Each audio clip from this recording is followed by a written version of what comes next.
Hey everyone, this is King Effing Frost playing Mighty Bomb Jack for Dectalon's Hard Games thread. Mighty Bomb Jack is an action, puzzle, platformer, bullshit simulator for the Nintendo Entertainment System, created by Tecmo. As you can see, Jack has a little problem with restraint. No matter how hard you press the A button, Jack always launches up into the sky, but you can stop him by pressing A while he's moving upwards. From there you can keep jamming on the A button to make him float, kind of like the princess in Super Mario Bros. 2, but better. There are plenty of things to pick up as you navigate the 16 levels of Mighty Bomb Jack. The more bombs you pick up, the more likely you are to hit a power ball when you open up a treasure chest. Like so. Power ball turns all enemies on the screen into coins, kind of like the power pellet in Pac-Man, which is very handy because Jack has no offensive ability whatsoever. All you can do is dodge the enemies or turn them into coins by picking up the power ball or using one of Jack's powers.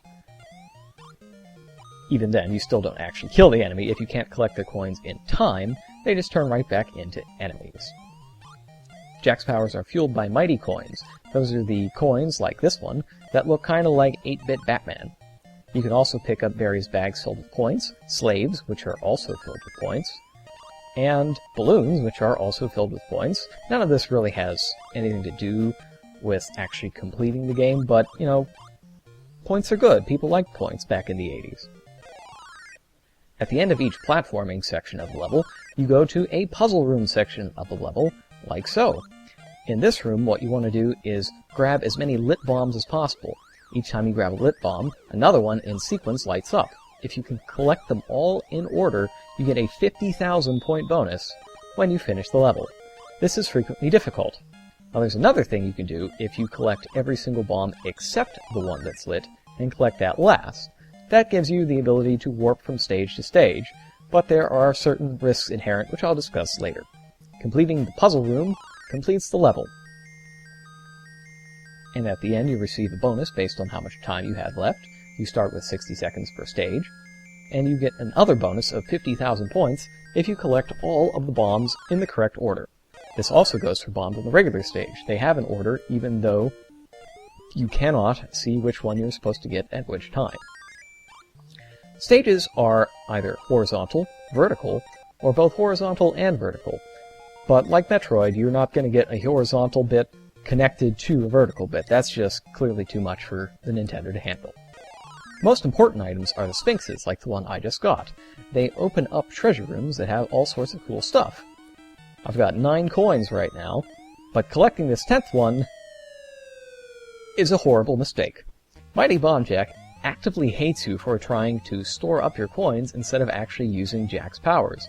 If you have 9 and you collect a coin, not only does it roll over to 0 instead of going up to 10, you are also sent to the torture room where you must jump 50 times without dying in order to escape. This gives me a good opportunity to talk about how enemies work in Mighty Bomb Jack. All enemies start out as mummies at first, but eventually they fall off ledges and the wrapping on them unravels to form whatever the actual enemy is.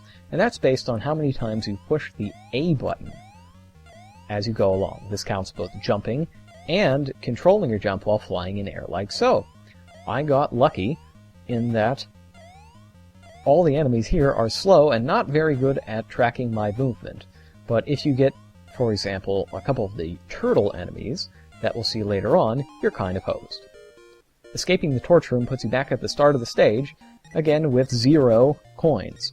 But not everything is bad when you're sent to the torture room. It actually resets all the treasures and bombs, and that includes the treasures in the treasure room. Now, there is one thing that it doesn't reset, and that's if you picked up an extra life anywhere by either rescuing one of Jack's brothers, or picking up an extra life coin, that doesn't reset. It's replaced with a slave or a regular coin. I can, of course, go into the bonus room again, and this time I'll hit the balloon, which is worth 10,000 points. Not that that really matters. The M bottle that I picked up is called the Mighty Tonic. It gives you an extra 10 seconds. But, much like picking up too many mighty coins, you don't want to pick up too much time either. That clock only goes up to 99, and if you pick up a Mighty Tonic while you are at 90 or above, then you go to the torture room again and have to restart the level. Alright, that'll do it for the platforming section of level 2. Now on to the puzzle room. A tough thing about the puzzle rooms is that you actually can't jump up through those platforms. In fact, the game would be way easier if you could. Instead, you just bounce straight off them, so a lot of the challenge comes from the puzzle rooms, trying to avoid the enemies. The enemies are a lot smarter than you'd give them credit for.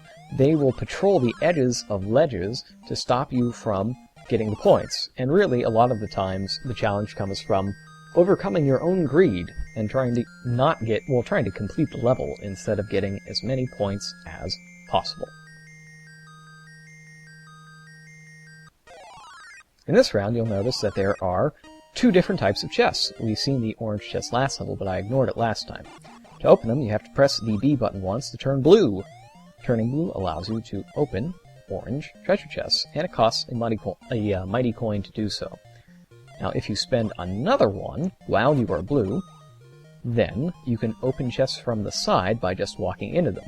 This power is actually extremely useful, especially if you are in tight quarters and need to run through a bunch of chests and collect them without getting killed. Now, if you were to press the button again while you are in the second level of power, you'll turn green, and all the enemies will turn into coins. That's the closest thing to an offense you've got. In this treasure room, opened by the Sphinx I got, we find 2 slaves and one of Jack's brothers. Touching Jack's brother gives you a 1-up. You really want as many of those as you possibly can, because if you lose all your lives, you go back to the very beginning of the game. In fact, dying just in general is bad. Even if I were to die in this puzzle chamber, I would go back to the start of the platforming segment instead of the puzzle segment. And that's also the risk you run if you use the game's warp trick by collecting every bomb except the lit one. There you see a good example of the enemies patrolling. But what happens if you try to warp, but you die before completing the level that you warped to? You go back to the platforming segment of the last level you successfully completed legitimately. And that's basically awful. That does it for level 3. I think that's enough for now. That's as simple as the game gets, really. From here on out, all the levels start to get extremely long and difficult, and you'll see them next time.